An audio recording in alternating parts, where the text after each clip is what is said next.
Viajó al otro lado del mundo por amor y regresó en un ataúd. Lo que comenzó como una historia juvenil de mensajes, promesas y videollamadas, terminó convertido en una de las escenas más brutales que haya visto la policía de Essex. Ashley Wadsworth tenía apenas 19 años cuando dejó Canadá para encontrarse con el hombre que decía amarla. Nunca imaginó que estaba entrando, sin saberlo, en la habitación donde se escribiría su sentencia de muerte. Advertencia. El siguiente expediente contiene descripciones de violencia extrema, manipulación psicológica y feminicidio. El contenido puede resultar perturbador para algunas personas. Se recomienda discreción. Amor a distancia. El viaje que terminó en 90 puñaladas. Ashley Wadsworth creía en las historias que cruzan océanos. Desde Vernon, en Columbia Británica, había construido durante años una relación virtual con Jack Seppel, un joven británico que conoció por internet cuando ambos eran adolescentes. Mensajes diarios, promesas de futuro y planes compartidos alimentaron una conexión que parecía sólida pese a la distancia. En noviembre viajó a Inglaterra decidida a convertir lo digital en real. Para ella era el comienzo de una nueva etapa. Para él, al parecer, era el inicio de una obsesión que ya llevaba tiempo creciendo en silencio. Se instaló en el apartamento de Chelmsford donde vivía Jack. Al principio las fotografías en redes sociales mostraban sonrisas, paseos y celebraciones navideñas, pero detrás de esa fachada comenzaron a aparecer grietas. Con el paso de las semanas, amigos de Ashley notaron cambios. Mensajes más breves, tonos más tensos, respuestas tardías que no se parecían a la joven espontánea que conocían. Jack tenía antecedentes que Ashley, según se reveló después, no conocía en profundidad. Había mostrado conductas controladoras y violentas en relaciones anteriores, pero esa información no formaba parte del cuento romántico que él le había contado. La convivencia empezó a volverse asfixiante. Celos constantes, cuestionamientos, control sobre sus movimientos y sus comunicaciones. Ashley comenzó a sentir miedo. Y ese miedo se hizo más evidente cuando tomó una decisión que cambiaría todo: regresar a Canadá. Había comprado su boleto de vuelta. Faltaban apenas unos días para que abandonara Inglaterra. Quería irse, quería volver a casa. El día de su muerte envió mensajes desesperados a sus amigos. Decía que necesitaba ayuda, que quería salir de allí, que no se sentía segura. Esos mensajes fueron un grito silencioso atravesando el Atlántico.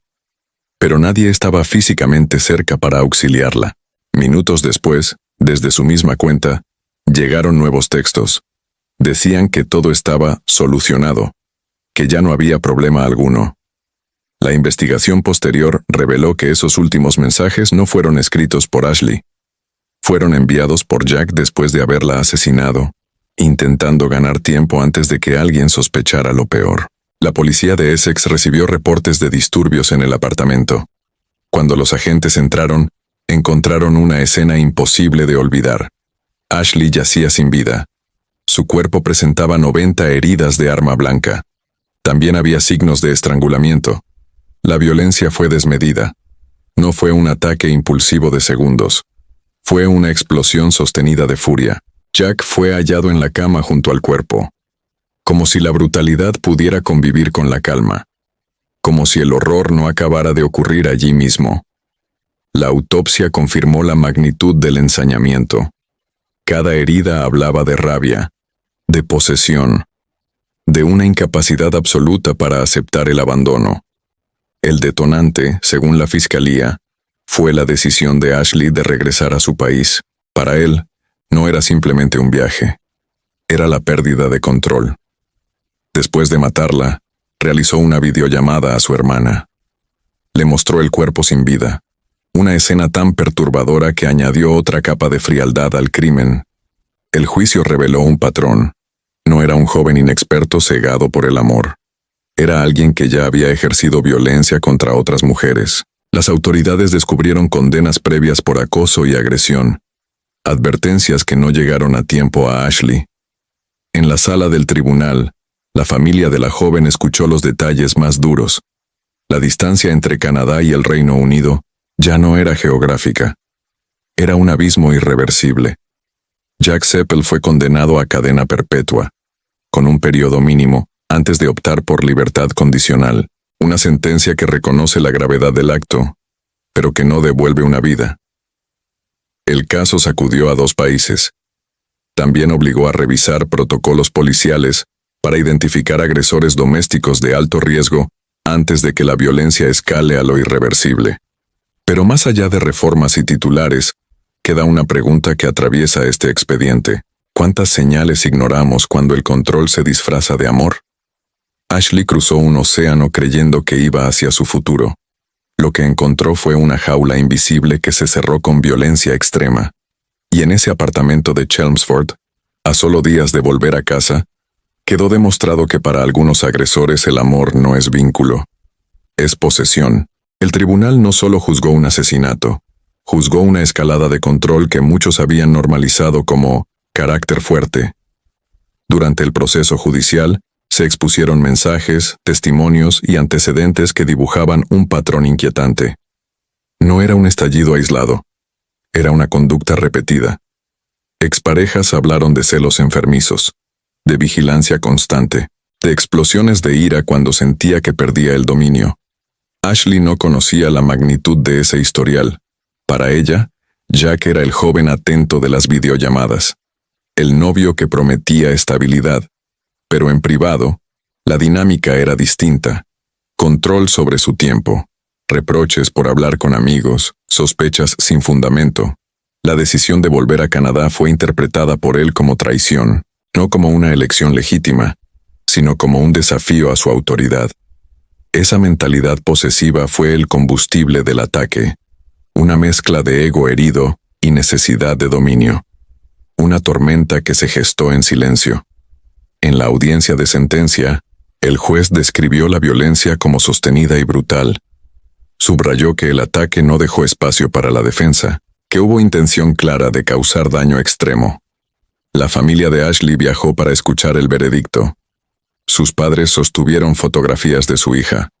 La imagen de una joven sonriente contrastaba con la crudeza de los hechos. Las declaraciones de impacto fueron devastadoras. Hablaron de sueños truncados, de una vida que apenas comenzaba. Jack recibió cadena perpetua con un periodo mínimo antes de poder solicitar libertad condicional. La sala quedó en silencio. No hubo alivio real. Porque ninguna condena compensa 90 heridas. Ninguna sentencia repara una llamada desesperada que nadie pudo responder a tiempo. El caso provocó una revisión interna en la policía de Essex. Se analizaron protocolos para identificar agresores domésticos de alto riesgo. Se reconoció que los antecedentes no siempre se cruzan con suficiente rapidez. También reavivó el debate sobre las relaciones formadas en línea, sobre la vulnerabilidad cuando se cruza un océano por alguien que solo conoces a través de una pantalla, sobre la idealización que puede ocultar señales peligrosas. Pero esta historia no trata de culpar a una víctima por creer. Trata de exponer cómo el control se camufla de romanticismo, cómo la posesión se disfraza de pasión. Ashley pidió ayuda. Lo dejó escrito en mensajes que aún estremecen. Dijo que quería irse. Ese deseo simple y legítimo fue suficiente para desatar la furia, porque para ciertos agresores, la autonomía femenina es una amenaza, y la amenaza se castiga. La videollamada posterior al crimen añadió un nivel de frialdad difícil de comprender. Mostrar el cuerpo sin vida no fue un acto de confusión. Fue una demostración de dominio incluso después de la muerte. El expediente revela algo más profundo que un acto violento. Revela la mentalidad de quien no soporta perder el control, la convicción de que si no es conmigo, no será con nadie. Ashley Wadsworth tenía planes de volver a casa, reencontrarse con su familia, retomar su vida. Su historia quedó detenida en un apartamento de Chelmsford, pero su nombre se convirtió en símbolo de advertencia, un recordatorio de que las señales importan. Cuando los celos se vuelven vigilancia, cuando el amor exige aislamiento, cuando la ira aparece ante cualquier límite. No son pruebas de intensidad romántica, son banderas rojas, Este caso nos obliga a mirar más allá de la superficie, a cuestionar la narrativa que romantiza el control, a escuchar cuando alguien dice que quiere irse. Porque a veces detrás de una pantalla y de promesas dulces puede esconderse una violencia latente, y el tiempo para reaccionar es mínimo. La muerte de Ashley no fue un accidente, fue el resultado de un patrón ignorado, de una furia alimentada por la posesión. Que su historia no se reduzca a un titular, que sirva como advertencia sobre los peligros del control disfrazado de amor. Que nos enseñe a no minimizar las señales. Si este expediente te hizo reflexionar, suscríbete a nuestro canal para seguir analizando casos que exponen las sombras detrás de las relaciones aparentemente perfectas. Déjanos tu opinión en la caja de comentarios. Tu voz también forma parte de esta conversación.